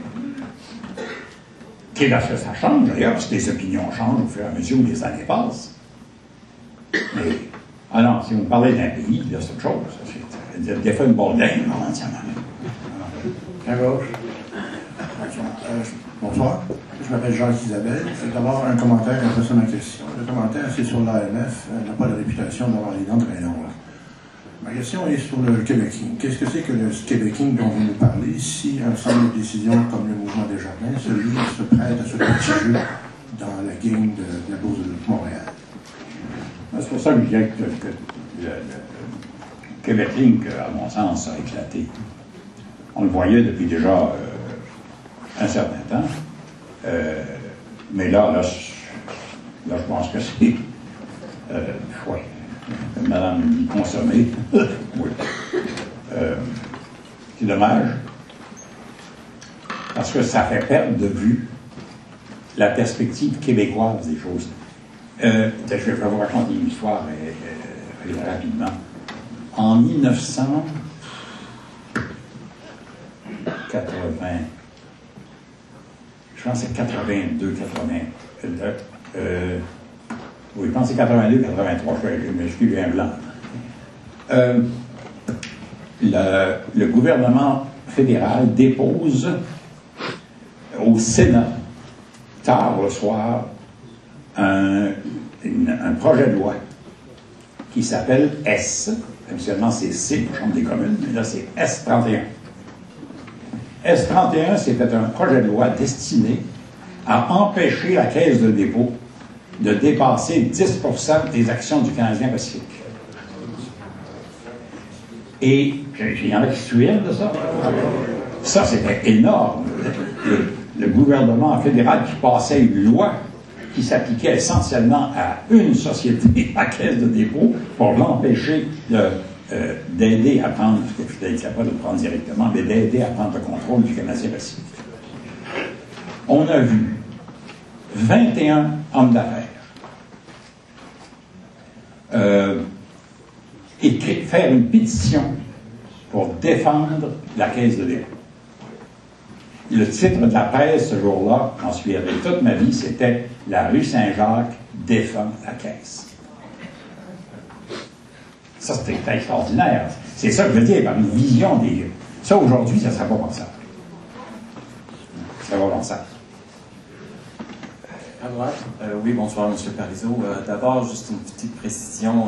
Les bourses des pays scandinaves font toutes partie maintenant d'une compagnie qui s'appelle OMX, dont le contrôle vient de passer à un fonds du Moyen-Orient qui s'appelle le Qatar Investment. Est-ce qu'ils ont tout acheté? La majorité, le contrôle. Non, mais c'est important. Est-ce que c'est une filiale de... Parce que, normalement, les gens du Moyen-Orient prennent un paquet d'actions, mais ils ne prennent pas le contrôle de 100%. Ben, il faut que je vérifie. Mais j'aimerais vérifier, mais merci de me le dire. C'était un gros débat là-bas. J'imagine.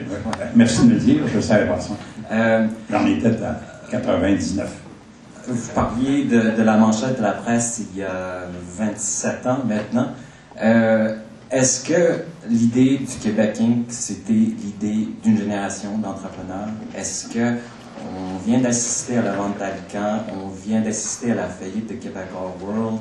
La semaine prochaine, on a assisté à la vente de Texo, une autre étoile montante de l'ingénierie québécoise. Est-ce qu'il n'y a pas d'entrepreneurs québécois ces jours-ci qui croient à cette vision-là? C'est trois choses bien différentes dont vous parlez. Mais je comprends que vous posez la question. Alcan, c'est une honte. Alcan, écoutez, on prolonge 30 ans, je pense, les droits hydrauliques de l'Alcan sur la rivière Péribonka, d'où elle tire de l'électricité à un prix défiant ses cas de dire toute concurrence. Et donc, je pense ils auront ces droits hydrauliques jusqu'en 2058. Sans, d'après ce que je peux voir, rien demander en échange. Puis d'autre part, pour faire en sorte que l'Alcan modernise une de ses usines, construit une usine moderne, ils lui font, au gouvernement, un prêt de 400 millions de dollars, 30 ans sans intérêt. Tout de suite après, Alcan se vend. Je comprends que ça a été du fric, ça. Les actionnaires ont dit merci, hein, comme coup d'argent. Ils sont vendus à Rio Tinto. Ça, c'est dommage. Ça, vous voyez, ça, c'est des choses qu'on devrait leur faire. Là, vous voyez, moi, j'ai dit des choses, j'ai dit beaucoup de choses agréables de la Caisse de dépôt ce soir. Là, à ce sujet-là, j'ai dit une chose qui n'était pas très agréable, parce qu'il y en avait plusieurs centaines de millions de dollars d'actions dans Alcan, puis ils ont seulement empoché les bénéfices. Ça n'aurait pas dû être fait, ça. TechSult, je connais pas beaucoup de dossiers TechSult, sauf que je connais leur légende, leur réputation. C'est une des belles entreprises de génie conseil au Québec, ça. Ça, vous voyez, on peut pas dire une autre trempe sur ce qui était de génie conseil comme SNC-Lavalin. Promenez-vous à travers le vaste monde, puis achetez les choses qui font votre affaire, puis d'autre part dire « Ah oui, mais pour nos affaires, vous ne pourrez pas acheter, vous les étrangers, vous ne pourrez pas acheter. » Ça, c'est les cas où, justement, il faut se poser la question de savoir est-ce qu'on ne doit pas laisser la liberté jouer. Moi, j'ai plutôt tendance, dans des cas comme ça, à laisser la liberté jouer quand on en a plusieurs. Même si celle-là est vraiment une très belle entreprise. La troisième, c'est laquelle? Québec All Ah, le Québec All World. C'est une compagnie quand c'est géré, on va quand même pas leur donner à charité. Ça va pas. J'imagine que quelqu'un va l'acheter. À gauche. Bonsoir, M. Parizeau. Mon nom est Daniel Charette. Je suis né en 1955, alors j'ai été témoin de la construction du Québec. J'ai été témoin du Québec qui s'approprie et qui crée des leviers essentiels pour son développement. Aujourd'hui, depuis qu'un certain est arrivé, les cheveux frisés, en parlant de réingénierie, j'assiste, à mon sens, je suis peut-être un peu paranoïaque sur les morts, mais au démantèlement de l'État québécois. Une espèce de liquidation du Québec. Voici ma question. Là, je m'adresse aux politiques. Est-ce que vous croyez que lorsque la vente de feu aura pris fin, parce que nous aurons décidé d'y mettre un terme, le plus tôt sera le mieux, je l'espère, est-ce qu'il sera possible de reprendre le contrôle de ce que vous avez parlé tantôt d'une coquille vide, de ce que moi j'ai peur qu'il devienne une coquille vide. Lorsqu'un gouvernement souverainiste reviendrait aux affaires, ça deviendrait très difficile à ce moment-là de repartir, en fait, compte. Voyez-vous ce que je veux dire?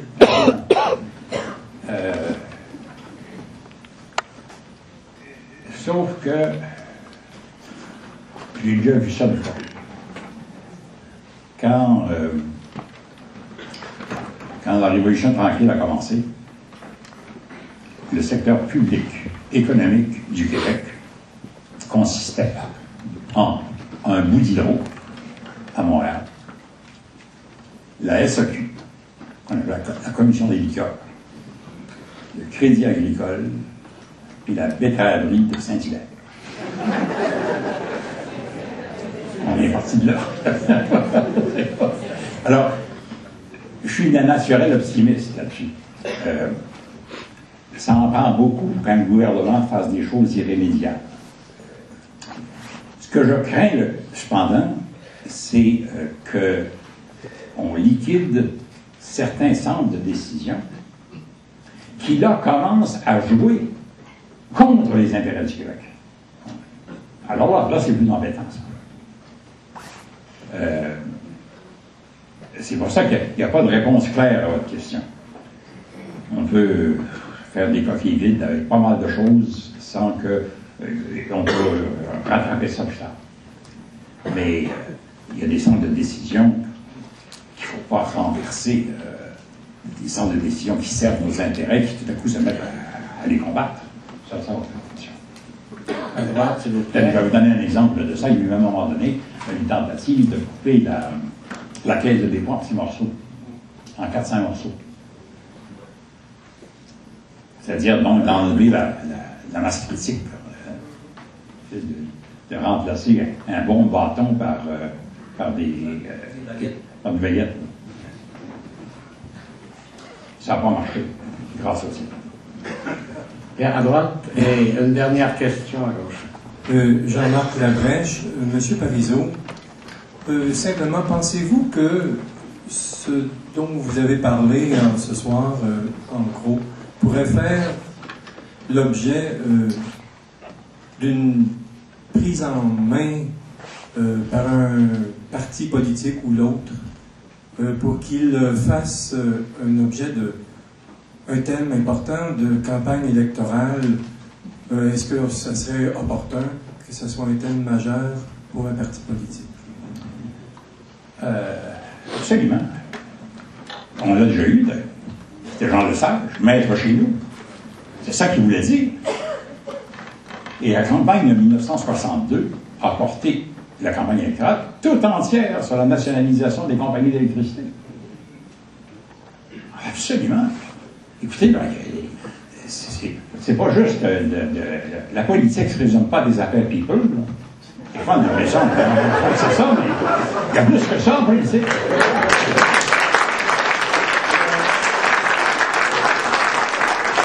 À gauche et une dernière à droite, et après on va conclure. Michel Morin, bonsoir, M. Parizeau.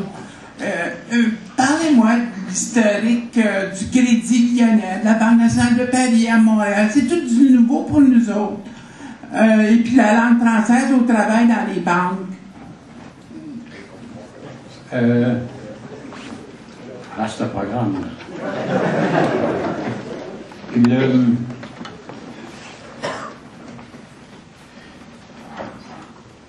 Ces deux banques françaises dont vous parlez entrent au Québec à une époque où le gouvernement fédéral va établir un statut particulier pour des banques étrangères, à la condition qu'elles n'aient pas, au début, pas de succursale, juste un bureau.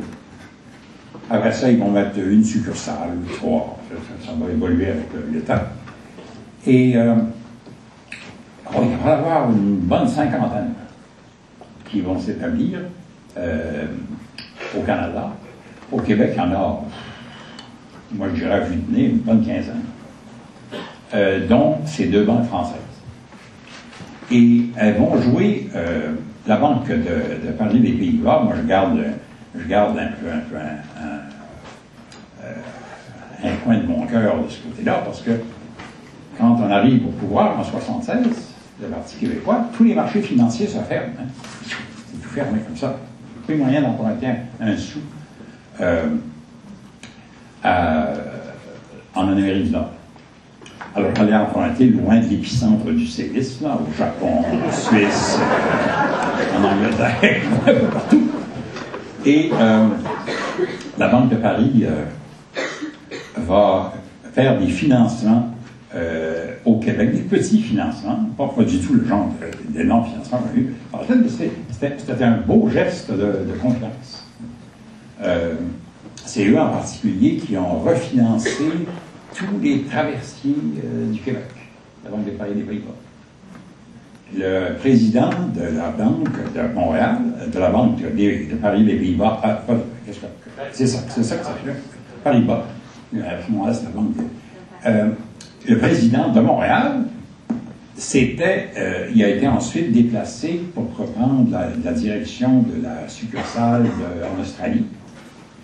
Et il a gardé son abonnement au jour. C'est le seul abonné australien dans la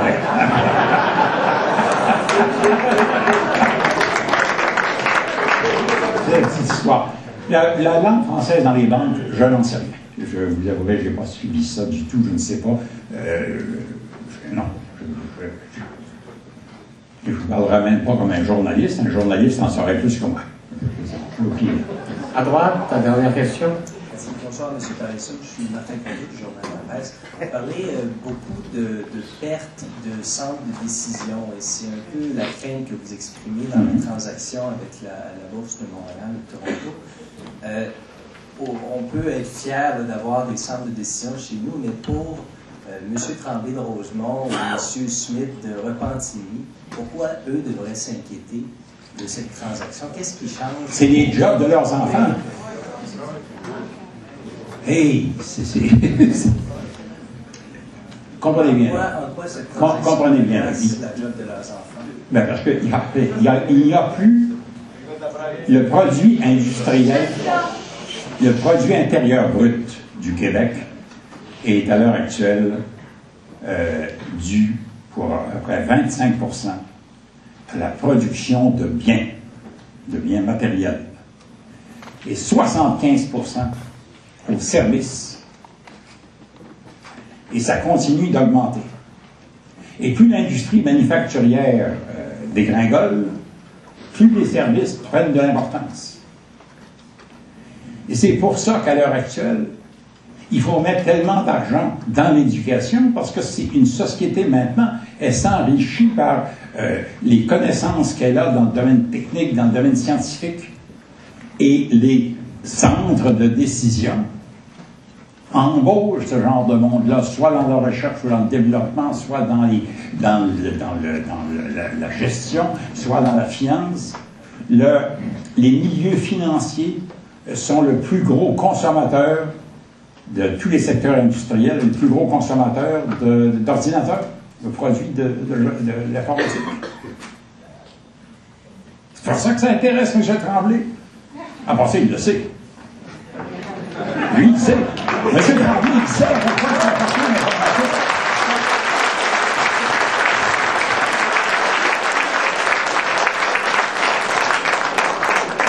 dernière question, on la connaît bien, José Legault, mais répétez-le. Oui, c'est ça. Alors, José Legault, Gazette et Voir, mais pas la bonne grandeur. Comme M. Labrèche parlait de la possibilité que ça devienne un thème dans une campagne électorale, mais on peut convenir que c'est pas tout à fait probable qu'il y ait une campagne électorale bientôt au Québec. Quel est l'échéancier? Quelles sont les prochaines étapes? Ma sous-question, c'est, évidemment, les actions qui s'en viennent. Si les trois conditions dont vous avez parlé ne sont pas rencontrées, qu'arriverait-il alors?